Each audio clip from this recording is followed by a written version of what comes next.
কিছু ট্রিটমেন্ট দিয়ে থাকি যেগুলো হচ্ছে মেইনটেইন করতে বলা হয় এবং ফলো আপে রাখি আর কি, যে পরবর্তীতে ডায়াবেটিস হতেও পারে, আবার যদি মেইনটেইন করতে পারে তাহলে নাও হতে পারে। শুনতে পাচ্ছ তো আমার কথা? না শুনতে পাচ্ছ? জি ম্যাডাম, শুনতে পাচ্ছি। আচ্ছা ঠিক আছে। তারপরে আসি আমরা তাহলে ব্লাড গ্লুকোজ টেস্ট জানলাম এবং হচ্ছে নর্মাল ভ্যালুগুলো জানলাম। নর্মাল হেলদি পারসনের কত, ডায়াবেটিস হলে কত এবং ইম্পেয়ার্ড গ্লুকোজ টলারেন্স হলে কত। তারপরে আসি হচ্ছে blood glucose indication of blood glucose test. Indication blood glucose টেস্টের মধ্যে আমরা মানে ব্লাড গ্লুকোজ টেস্টটা কেন করি, কি কারণে করা হয়, সেক্ষেত্রে আমরা করি ডায়াগনোসিস অফ ডায়াবেটিস মেলাইটাস।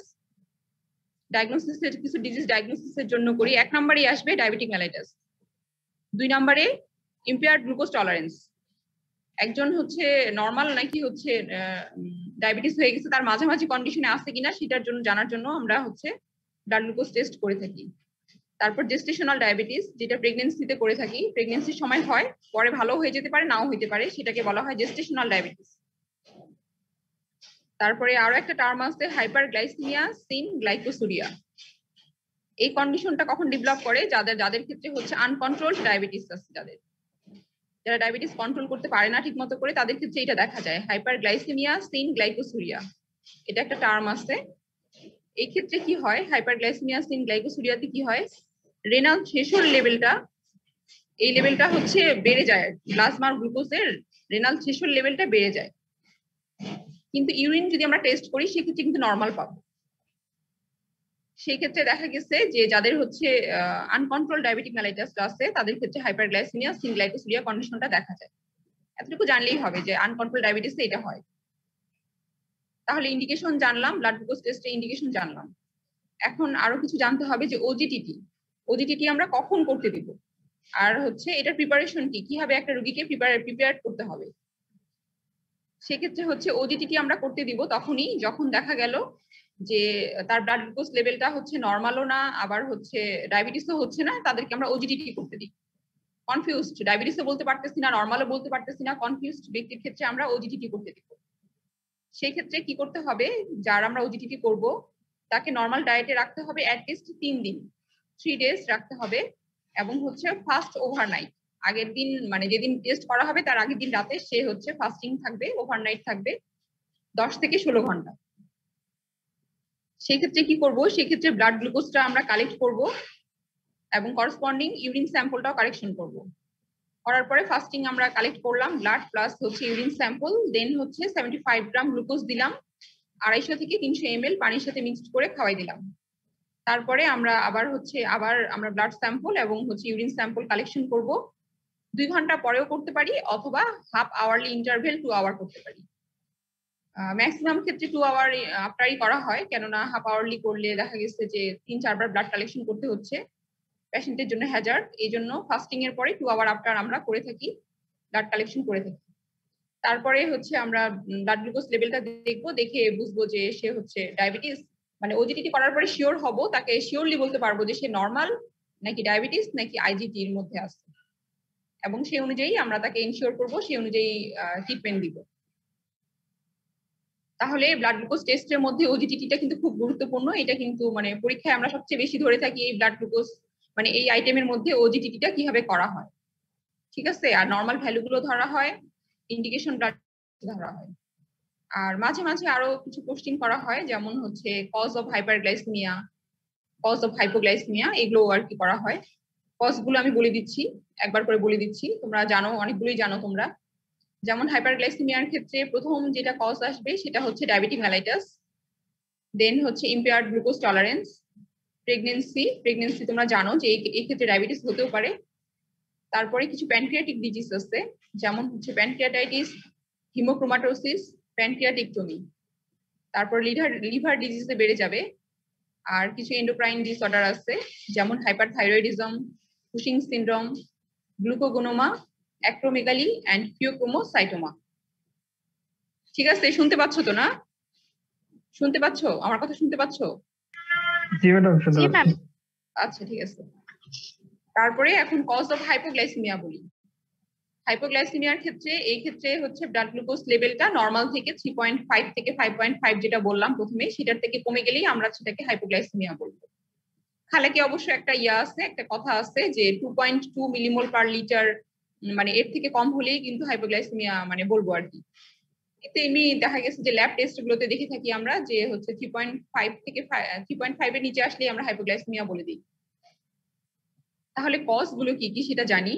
সেটার ক্ষেত্রে হচ্ছে diabetes with delayed or inadequate or missed মিল।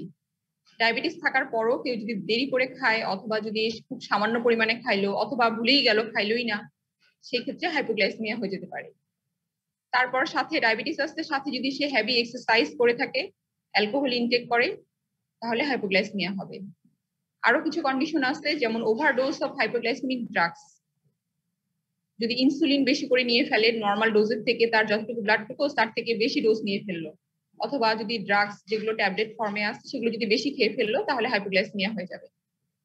আর কিছু এন্ডোক্রাইন ডিজিজ আছে যেমন অ্যাডিসনস ডিজিজ এন্ড ইনসুলিনোমা। বেটা সেল আইলেটস অফ ল্যাঙ্গারহ্যান্স, যেখান থেকে মানে ইনসুলিনটা হচ্ছে সিক্রেশন হচ্ছে, সেখানে যদি কোনো টিউমার হয় আর কি, ইনসুলিনোমা যেটা বলি আমরা। আরেকটা কন্ডিশন আছে রেট্রোপেরিটোনিয়াল ফাইব্রোসার্কোমা, এটা একটা ম্যালিগনেন্ট কন্ডিশন। এই ক্ষেত্রেও দেখা গেছে যে হাইপোগ্লাইসেমিয়া হয়ে যায়। তাহলে হাইপোগ্লাইসেমিয়া এবং হাইপারগ্লাইসেমিয়ার কজগুলো জানলাম। এটাও মাঝে মাঝে মানে জিজ্ঞেস করে থাকি আইটেমে, টার্মেও জিজ্ঞেস করা হয়, মাঝে মাঝে জিজ্ঞেস করা হয়। আরো কিছু এই আইটেমের মধ্যে আরো কিছু জানতে হবে, যেমন হচ্ছে এলিমেন্টারি গ্লাইকোসুরিয়া নামে একটা টার্ম আছে, আর হচ্ছে রেনাল গ্লাইকোসুরিয়া নামে একটা টার্ম আছে। এখন জানি যে এলিমেন্টারি গ্লাইকোসুরিয়া এটা কি আসলে। এই ক্ষেত্রে কি হবে, এই ক্ষেত্রে দেখা যাবে যে হচ্ছে ফাস্টিং আর 2 আওয়ার আফটার যেটা ব্লাড গ্লুকোজ করি আমরা নরমালি, সেটা দেখা যাবে যে নরমাল। কিন্তু যদি আমরা হাফ আওয়ার ইন্টারভেল অথবা 1 আওয়ার ইন্টারভেলে যদি আমরা করি ব্লাড গ্লুকোজ নিয়ে থাকি, সেখানে দেখা যাবে যে ব্লাড গ্লুকোজ লেভেলটা বেড়ে গেছে। এটা কেন হয়? এটার কারণ হচ্ছে যে ব্লাড গ্লুকোজটা খুব র্যাপিডলি মানে অ্যাবজর্পশন হয়ে যায়, বেশি অ্যাবজর্পশন হয়ে যায় র্যাপিডলি। আর হচ্ছে রেনাল থ্রেশহোল্ড যেটা, সেটা দেখা গেছে যে মানে মানে বেড়ে যায় আর কি, নরমালের থেকে বেড়ে যায়। নরমাল হচ্ছে 10 মিলিমোল পার লিটার অর হচ্ছে 180 মিলিগ্রাম পার ডিএল। দেখা গেছে যে 1 আওয়ারলি আর হাফ আওয়ারলি যদি ব্লাডটা নেই আমরা, সেক্ষেত্রে দেখা গেছে যে আমরা হচ্ছে ব্লাড গ্লুকোজ লেভেলটা বেশি পাচ্ছি, কিন্তু ফাস্টিং আর 2 আওয়ার আফটার নরমাল। এটা কিন্তু নরমাল মানুষ, নরমাল যে পার্সন তাদেরও হইতে পারে, মানে ডিজিজ আছে এমন না, নরমাল পার্সনেরও হয়ে থাকে, আমাদেরও হয়ে থাকে। এটা মাঝে মাঝে দেখা গেছে যে কিছু ফুডের ক্ষেত্রে আমরা যদি ডাইরেক্টলি গ্লুকোজ খাই, সেক্ষেত্রে ডাইরেক্ট অ্যাবজর্পশন হবে, সেক্ষেত্রে কিন্তু এই কন্ডিশন ডেভেলপ করতে পারে যে হাফ আওয়ারলি যদি কালেক্ট করি দেখা গেছে যে ব্লাড গ্লুকোজ লেভেল বেশি, কিন্তু সেটা প্যাথোলজি না, এটা নরমাল। আবার কিছু কন্ডিশনও আছে যে ক্ষেত্রে কিন্তু আমরা, যে ক্ষেত্রে মানে সবসময়ই পাবো, যেমন হচ্ছে লিভার ডিজিজ। এই ক্ষেত্রেও কিন্তু দেখা গেছে যে এলিমেন্টারি গ্লাইকোসুরিয়া কিন্তু দেখা যায়, হাইপারথাইরয়েডিজমে দেখা যায়, আর গ্যাস্ট্রিক সার্জারি এই ক্ষেত্রে দেখা যায়। নরমালেও দেখা যায়, আবার কিছু ডিজিজ কন্ডিশন যেমন লিভার ডিজিজ, হাইপারথাইরয়েডিজম এবং গ্যাস্ট্রিক সার্জারি করার পরে দেখা গেছে যে এলিমেন্টারি গ্লাইকোসুরিয়াটা আমরা পাই বেশি। তারপরে আসে রেনাল গ্লাইকোসুরিয়া। এটা কি? এটা হচ্ছে ব্লাড গ্লুকোজ ভ্যালুসটা নরমাল থাকবে, কিন্তু হচ্ছে ব্লাড গ্লুকোজ লেভেলটা নরমাল, কিন্তু ইউরিনের মধ্যে দেখা গেছে যে সুগার আমরা পেয়ে গেলাম। এটা কেন হবে? এটা হবে হচ্ছে রেনাল থ্রেশহোল্ড ভ্যালুটা যদি কমে যায়, সেই ক্ষেত্রে আমরা হচ্ছে রেনাল গ্লাইকোসুরিয়া পাবো। ব্লাড গ্লুকোজ লেভেল নরমাল, কিন্তু সুগার আমরা ইউরিনে পাবো। এটাকে ডায়াবেটিসও বলা যাবে না, এটা হচ্ছে একটা কন্ডিশন, মানে এটা নরমাল পার্সনেরও হয়ে থাকে। রেনাল থ্রেশহোল্ডটা কোনো কারণে যদি কমে যায়, সেই ক্ষেত্রে হচ্ছে ব্লাড গ্লুকোজ লেভেলটা হচ্ছে মানে আমরা ইউরিনের মধ্যে ব্লাড গ্লুকোজ পেয়ে যাব, ইউরিনের মধ্যে গ্লুকোজ পেয়ে যাব, কিন্তু ব্লাডে হচ্ছে নরমাল থাকে। আর আরেকটা বিষয় এখানে জানতে হবে ব্লাড গ্লুকোজের মধ্যে, সেটা হচ্ছে হিমোগ্লোবিন A1C। এটা হয়তো তোমরা সবাই শুনছো। হিমোগ্লোবিন A1C আমরা কখনই করি যখন দেখি যে হচ্ছে, এটা হচ্ছে করা হয় যখন একজন ডায়াবেটিক মেলাইটাস যার আছে, সে হচ্ছে কন্টিনিউয়াসলি সে হচ্ছে আনকন্ট্রোল কন্ডিশনে থাকে নাকি সে কন্ট্রোল থাকে, সেটা বোঝার জন্য আমরা হচ্ছে হিমোগ্লোবিন A1C বা গ্লাইকোসাইলেটেড হিমোগ্লোবিন বলা হয়, এটা দেখা হয়। এটা নরমাল ভ্যালু হচ্ছে 4.2 থেকে 6.4% অফ টোটাল হিমোগ্লোবিন। টোটাল হিমোগ্লোবিনের মধ্যে 4.2 থেকে 6.4% হিমোগ্লোবিন A1C থাকে। এটা হচ্ছে আরবিসি তে থাকে। আরবিসির একটা হচ্ছে স্ট্রাকচারের একটা পার্ট, যেটার মধ্যে কি হয়, ব্লাডে যে রেসিডিউ যে গ্লুকোজটা থাকে সেটা যায় অ্যাটাচড হয়ে যায়। তখন আমরা হচ্ছে যে কোনো সময় আমরা যদি এটা করি, তাহলে বুঝতে পারবো যে সে পরবর্তী মানে সে পূর্বের সময়গুলো সে হচ্ছে কন্ট্রোল অবস্থায় ছিল না আনকন্ট্রোল অবস্থায় ছিল। অনেক সময় দেখা যায় যে পেশেন্ট ডাক্তারের কাছে আসছে, ঠিক ওই সময়ে সে ডায়াবেটিসটা কন্ট্রোল করে নিয়ে আসলো, কিন্তু মানে সে ফাঁকি দিতে পারবে না, সেই ক্ষেত্রে আমরা হিমোগ্লোবিন A1C করলে ধরে ফেলবো যে সে আগে আনকন্ট্রোল অবস্থায় ছিল কিনা। আর এটার ডিউরেশনটা কত, যে কত সময়ের মধ্যে আমরা করলে এটা আমরা ধরতে পারবো, সেটা হচ্ছে আরবিসি লাইফ স্প্যান যতদিন ততদিনের মধ্যে আমরা বুঝতে পারবো। যেমন হচ্ছে 120, আমরা হচ্ছে জানি যে আরবিসি লাইফ স্প্যান হচ্ছে 120 দিন, অথবা যদি সপ্তাহে হিসাব করি তাহলে 8 থেকে 12 সপ্তাহ। 8 থেকে 12 সপ্তাহের মধ্যে আমরা মানে এটা ইয়ে করতে পারবো, হিমোগ্লোবিন A1C টা করলে ধরে ফেলতে পারবো সে কন্ট্রোল থাকে না আনকন্ট্রোল থাকে। তাহলে আমরা হচ্ছে এই আইটেমের মধ্যে ব্লাড গ্লুকোজ সম্পর্কে এগুলোই কোশ্চেন করা হয়, এর বাইরে কিছু করা হয় না। তারপরে আসি আরেকটা টপিক আছে, সেটা হচ্ছে লিপিড প্রোফাইল। ঠিক আছে, তোমরা শুনতে পাচ্ছ? শুনতে পাচ্ছ তোমরা?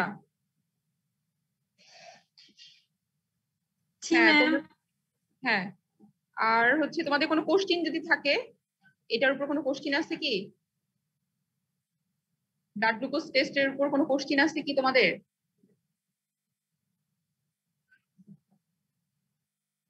ঠিক আছে, ঠিক আছে, আমি তাহলে নেক্সট তাহলে টপিকে গেলাম, লিপিড প্রোফাইল। লিপিড প্রোফাইলের ক্ষেত্রে তেমন কিছু জানতে হবে না, এটাতে জাস্ট খালি নর্মাল ভ্যালু গুলো জানলেই হবে। আমরা লিপিড প্রোফাইলের ক্ষেত্রে 4টা দেখে থাকি, তার মধ্যে হচ্ছে টোটাল কোলেস্টেরল দেখে থাকি, triglyceride, low density lipoprotein and হচ্ছে হাই ডেনসিটি লিপোপ্রোটিন। এগুলো নর্মাল রেঞ্জ গুলো জানলেই হবে। যেমন হচ্ছে কোলেস্টেরলের নর্মাল রেঞ্জ হচ্ছে 150 থেকে 200 milligram per DL. Milligram per DL এইটা জানলেই হবে, মানে মিলিমোলেও আছে, এটা দরকার নেই। কোলেস্টেরল লেভেল হচ্ছে 150 থেকে 200 milligram per DL. Triglyceride level হচ্ছে 50 থেকে 150 milligram per DL. Low density lipoprotein অথবা এলডিএল যেটাকে বলি, সেটা হচ্ছে less than 150 milligram per DL. আর হাই ডেনসিটি লিপোপ্রোটিন হচ্ছে 35 থেকে 65 মিলিগ্রাম পার ডিএল। এই 4টা জাস্ট কন্ডিশন জানলেই হবে, এই 4টা টার্ম জানলে মানে লিপিডের নর্মাল রেঞ্জ গুলো জানলেই হবে, আর কিছু লাগবে না। আর একটু জানতে হবে যে হচ্ছে লিপিড প্রোফাইল করার ক্ষেত্রে কিছু প্রিপারেশন থাকে, যেমন আমরা হচ্ছে পেশেন্টকে অ্যাডভাইস করতে পারি যে ফাস্টিং ওভারনাইট থাকতে হয়, 8 থেকে 12 ঘন্টা সে রাতে যাতে না খেয়ে থাকে। সকালে পানি খেতে পারবে, কিন্তু আগে ফাস্টিং ব্লাডটা কালেকশন করার পরে সে খাবে, এই অ্যাডভাইসটা অবশ্যই করবো। লিপিড প্রোফাইলে জাস্ট এটার মধ্যে জাস্ট নর্মাল রেঞ্জ গুলো জানলেই হবে, আর কিছু জানতে হবে না। তাহলে তোমাদের হচ্ছে 4 নাম্বার আইটেম শেষ হলো। 4 নাম্বার আইটেমের মধ্যে এগুলো জানলেই হবে। ব্লাড গ্লুকোজের আমি যেগুলো বললাম, টেস্ট, ইন্ডিকেশন, তারপরে নর্মাল ভ্যালু গুলো, নর্মাল কত, ডায়াবেটিসে কত, ইম্পেয়ার্ডে কত, হাইপারগ্লাইসেমিয়া, হাইপোগ্লাইসেমিয়ার কজ, ওজিটিটি, হিমোগ্লোবিন A1C। মাঝে মাঝে জিজ্ঞেস করা হয় যে এলিমেন্টারি গ্লাইকোসুরিয়া, রেনাল গ্লাইকোসুরিয়া কি, এগুলো জানলে হবে। আর লিপিডের তো বললাম যে 4টা নর্মাল ভ্যালু জানলেই হবে, আর কিছু লাগবে না। তারপরে এখন আমি পরবর্তী আইটেমে আসতেছি, সিমেন অ্যানালাইসিস এন্ড প্রেগন্যান্সি টেস্ট। এটা খুবই ছোট আইটেম। এই ক্ষেত্রে হচ্ছে প্রথমে আসি যে প্রেগন্যান্সি টেস্টের ক্ষেত্রে। প্রেগন্যান্সি টেস্টে আমরা কি কি মানে কোশ্চেন করা হয় এটাকে বলে দেই। এই ক্ষেত্রে করা হয় যে হচ্ছে indication of pregnancy test. Pregnancy টেস্টটা আমরা মানে কি কি কারণে করে থাকি। প্রথমেই আসবে যে ডায়াগনোসিস অফ প্রেগন্যান্সি। প্রেগন্যান্সি ডায়াগনোসিসের জন্য তো করা হয়ই, তার পাশাপাশি আরো কিছু আছে, যেমন হচ্ছে to confirm if the foetus is dead or not. Foetus alive আছে না ডেড আছে, সেই জন্য আমরা করতে পারি। আর যেটা ক্লিনিক্যাল টার্মে বলা হয় হচ্ছে আইইউডি অথবা ইন্ট্রাইউটেরাইন ডেথ। আরো কিছু গাইনোকোলজিক্যাল কন্ডিশন আছে, যেমন হাইডিটিফর্ম মোল, কোরিওকার্সিনোমা। এই ক্ষেত্রেও আমরা হচ্ছে প্রেগন্যান্সি টেস্ট বা এইচসিজি যেই হরমোনটা আমরা টেস্ট করি সেটা করে থাকি। আর আরেকটা কন্ডিশন আছে হচ্ছে ডায়াগনোসিস অফ সিউডোসাইসিস। সিউডোসাইসিস এটা একটা সাইকোলজিক্যাল মানে একটা টার্মের মধ্যে চলে যাবে। এই ক্ষেত্রে দেখা যায় যে পেশেন্ট মনে করে যে সে প্রেগন্যান্সির মধ্যে আছে, কিন্তু টেস্ট করে বা এক্সামিনেশন করে দেখা যায় যে তার কোনো প্রেগন্যান্সি নেই। এটা একটা সাইকোলজিক্যালি সে একটা মানে ইয়ের মধ্যে থাকে আর কি, সে একটা হ্যালুসিনেশন বা যেটা ইলিউশনের মধ্যে বলা যায় যে সে মনে করে প্রেগন্যান্সির মধ্যে আছে, কিন্তু নাই আর কি, প্রকৃতপক্ষে সে প্রেগনেন্ট না। এটা ডায়াগনোসিসের জন্য আমরা অনেক সময় প্রেগন্যান্সি টেস্ট করে থাকি। তাহলে প্রেগন্যান্সি টেস্ট আইটেমের মধ্যে আমরা এটা জিজ্ঞেস করি যে কোন হরমোনটা টেস্ট করা হয়, তখন বলবা যে এইচসিজি লেভেল দেখি আমরা। এবং ইন্ডিকেশন কি, প্রেগন্যান্সি টেস্টের ইন্ডিকেশন কি? ইন্ডিকেশন 4টাই। প্রেগন্যান্সির জন্য, আইইউডি বা ফিটাস ডেড না অ্যালাইভ সেটার জন্য, হাইডিটিফর্ম মোল এন্ড কোরিওকার্সিনোমা ডায়াগনোসিস করার জন্য, এবং ডায়াগনোসিস অফ সিউডোসাইসিস। শেষ। প্রেগন্যান্সি টেস্টের মধ্যে এতটুকুই জিজ্ঞেস করা হয়। তারপরে সিমেন অ্যানালাইসিস, এই ক্ষেত্রে গেলাম। সিমেন অ্যানালাইসিস এর ক্ষেত্রে এখানে এটাও ছোট আইটেম, খুবই ছোট। এখানে 2-3টা কোশ্চেন করা হয়। তার মধ্যে প্রথম যেটা করা হয় সেটা হচ্ছে ইন্ডিকেশন অফ সিমেন অ্যানালাইসিস। কেন আমরা সিমেন অ্যানালাইসিস করব? সেটার প্রথম ইন্ডিকেশন হচ্ছে fertility status of a male. দেখা গেছে যে অনেক সময় যে ইনফার্টিলিটি দেখা যায় ফিমেলের ক্ষেত্রে, বা কজ ডায়াগনোসিস করার জন্য মানে কেন হচ্ছে ইয়ে হচ্ছে না, মানে বেবি কেন হচ্ছে না, সেই ক্ষেত্রে ফার্টিলিটি স্ট্যাটাস অফ হাজবেন্ড বা মেল পার্সনের করার ক্ষেত্রে আমরা সিমেন অ্যানালাইসিস করে থাকি। আর ফরেনসিকে একটা করা হয় যে প্যাটার্নিটি টেস্ট করার জন্য সিমেন অ্যানালাইসিস করা হয়, যে প্রকৃতপক্ষে সে মানে সে বাচ্চার বাবা কিনা, সেজন্য ফরেনসিকে করা হয়। আর হচ্ছে নরমালি করা হয় ফার্টিলিটি স্ট্যাটাস দেখার জন্য। তারপরে আসি যে ল্যাব টেস্ট করার সময়, ল্যাব এক্সামিনেশন অফ সিমেন করার সময় আমরা কি কি দেখে থাকি। সিমেন এক্সামিনেশন করার সময় আমরা প্রথমে দেখি যে অ্যামাউন্টটা দেখা হয়, যে তার সিমেনটা হচ্ছে নরমাল নাকি মানে প্যাথোলজি কিছু আছে। অ্যামাউন্ট কতটুকু হলে অ্যামাউন্ট আমরা নরমাল বলবো? অ্যাটলিস্ট 0.5 ml ওয়ান ইজাকুলেশন, প্রতি ইজাকুলেশনের মধ্যে 0.5 ml অ্যাটলিস্ট হতে হবে। তারপরে আসি কালার। কালার হচ্ছে হোয়াইট ইন কালার হয়ে থাকে সাধারণত। কনসিস্টেন্সি হচ্ছে টার্বিড এন্ড ভিসিড। সিমেনের কালারটা টার্বিড আর ভিসিড হবে, একটু আঠালো টাইপের হবে। নরমাল স্পারমাটোজোয়া নরমাল কাউন্ট হচ্ছে 40 থেকে 100 মিলিয়ন পার ml। এই নরমাল রেঞ্জের মধ্যে হলে এটাকে নরমাল বলবো। আর এই ক্ষেত্রে কিছু সিমেন কালেকশনের কিছু হচ্ছে ইয়া আছে, কিছু প্রিকশন নিতে হয়। সেগুলোর ক্ষেত্রে কি করতে হয়? সেক্সুয়াল অ্যাবস্টিনেন্সে থাকতে হয় 5 দিনের মতো। আর হচ্ছে বিফোর কালেকশন অফ সিমেন, দেন হচ্ছে ক্লিন ড্রাই কন্টেনারের মধ্যে এটা নিতে হবে যাতে কোনো কেমিক্যাল কিছু না থাকে। এন্ড হচ্ছে সিমেন কালেক্টেড করতে হবে by masturbation or by coitus interaction. এটাও তো জিজ্ঞেস করা হয় না সাধারণত। ইন্ডিকেশন অফ সিমেন অ্যানালাইসিস আর ল্যাব টেস্টে আমরা কি কি দেখে থাকি এগুলো জিজ্ঞেস করা হয়। অ্যামাউন্ট, কালার, কনসিস্টেন্সি আর নরমাল কাউন্ট কত স্পারমাটোজোয়ার। আর আরেকটা আছে যে মোটিলিটি অফ স্পারমাটোজোয়া, নরমাল কতটুকু মোটিলিটি হলে আমরা নরমাল বলবো। সেটা হচ্ছে 40 থেকে 100% স্পারমাটোজোয়া নরমাল মানে মোটাইল থাকতে হবে, নাইলে কিন্তু মানে সেই ক্ষেত্রে দেখা গেছে যে স্পার্ম মানে ইয়ে করতে পারে না, ফার্টিলাইজেশন হয় না। 40 থেকে 100% হতে হবে। 40 থেকে যদি কম হয় 30%, 20%, তাহলে সাধারণত দেখা যায় যে ফার্টিলাইজেশন হয় না। আর মরফোলজি বিষয়টাও দেখতে হয়, সেটার ক্ষেত্রে দেখা গেছে যে 75 থেকে 100% স্পারমাটোজোয়াকে নরমাল মরফোলজি থাকতে হবে। অ্যাবনরমাল মরফোলজি থাকলে সেটা সেক্ষেত্রে ফার্টিলাইজেশনের প্রবলেম হয়ে থাকে। তাহলে ল্যাব টেস্টে আমরা দেখলাম amount, colour, consistency, total spermatozoa count normal কিনা, মোটিলিটি দেখতে হবে এবং মরফোলজি দেখতে হবে। তারপরে আসি কিছু টার্ম জানতে হবে তোমাদের। এই টার্মগুলো জিজ্ঞেস করা হয়, মানে খুব বেশি এগুলোই জিজ্ঞেস করা হয়। তার মধ্যে হচ্ছে নর্মোজোস্পার্মিয়া একটা টার্ম আছে, সেটা হচ্ছে ইফ দ্য স্পার্ম কাউন্ট হচ্ছে মোর দেন 40 মিলিয়ন পার ml হয় তাহলে আমরা নরমাল বলবো। নর্মোজোস্পার্মিয়া আমরা কখন বলবো? 40 মিলিয়ন পার ml যদি হয় তাহলে আমরা নরমাল স্পার্ম কাউন্ট বলবো। অলিগোস্পার্মিয়া কখন বলবো? যখন স্পার্ম কাউন্ট 40 মিলিয়ন পার ml এর থেকে যদি কমে যায় সেক্ষেত্রে আমরা অলিগোস্পার্মিয়া বলবো। আর হচ্ছে মরফোলজিও এই ক্ষেত্রে নরমাল থাকতে হবে। অলিগোস্পার্মিয়ার ক্ষেত্রে মানে নরমাল ভ্যালু থেকে কমে গেলে অলিগোস্পার্মিয়া বলবো। অ্যাজোস্পার্মিয়া হচ্ছে একবারেই অ্যাবসেন্ট, স্পার্ম একবারেই যদি অ্যাবসেন্ট থাকে সেক্ষেত্রে আমরা অ্যাজোস্পার্মিয়া বলবো। আর হাইপারজোস্পার্মিয়া হচ্ছে স্পার্ম কাউন্ট যদি মোর দেন 125 মিলিয়ন পার ml হয়, বেশি হয়, নরমাল কাউন্টের থেকে বেশি হয় 125 মিলিয়ন পার ml, সেক্ষেত্রে হাইপারজোস্পার্মিয়া বলা হবে। এই 4টা টার্ম খুব কমনলি বারবার জিজ্ঞেস করা হয়। ইন্ডিকেশন, সিমেন অ্যানালাইসিসের ইন্ডিকেশন আর এই টার্মগুলো বেশি জিজ্ঞেস করা হয়। নর্মোজোস্পার্মিয়া কি, অলিগোস্পার্মিয়া কি, অ্যাজোস্পার্মিয়া এন্ড হাইপারজোস্পার্মিয়া, এগুলোই জিজ্ঞেস করা হয়। ইন্ডিকেশন, প্রেগন্যান্সি টেস্ট, জাস্ট এই আইটেমটা খুবই ছোট তোমাদের। ইন্ডিকেশন আর কিছু টার্ম যেগুলো বললাম সিউডোসাইসিস, এগুলো একটু পড়ে নিবা, দেখে নিবা। আর এর বাইরে তো আর কিছু জিজ্ঞেস করা হয় না। এই ছিল আজকে তোমাদের হচ্ছে আইটেম নাম্বার 4, ক্লিনিক্যাল প্যাথোলজির আইটেম নাম্বার 4 আর 3 নাম্বার আইটেম। আজকে আমি এই দুটো আইটেম পড়াই দিলাম। আর হচ্ছে আগামীকাল হচ্ছে আরেকজন ম্যাডাম আছেন, ডাক্তার মানসী দে, উনি হচ্ছে আগামীকাল তোমাদের এই সময়ই ক্লাস নেবে হয়তো। উনি হচ্ছে তোমাদের আরো দুটো আইটেম পড়া দেবেন। শুনতে পাচ্ছ তোমরা? শুনতে পাচ্ছ? জি ম্যাডাম, শুনতে পাচ্ছি। আচ্ছা তাহলে হচ্ছে তোমাদের এই দুটো আইটেম যেগুলো পড়াইলাম আমি এগুলোর বাইরে আর কি কোশ্চিন করার কিছু নাই। ছোট ছোট দুইটা আইটেম এগুলো পড়লেই হয়ে যাবে। আর তোমরা সবসময় ফলো করবা খালেক প্যাথোলজিটাই ফলো করবা, ক্লিনিক্যাল প্যাথোলজির ক্ষেত্রে খালেকে যা আসছে সেটা পড়লেই হবে। ওখান থেকেই সব কোশ্চিন ওখান থেকেই করা হয়।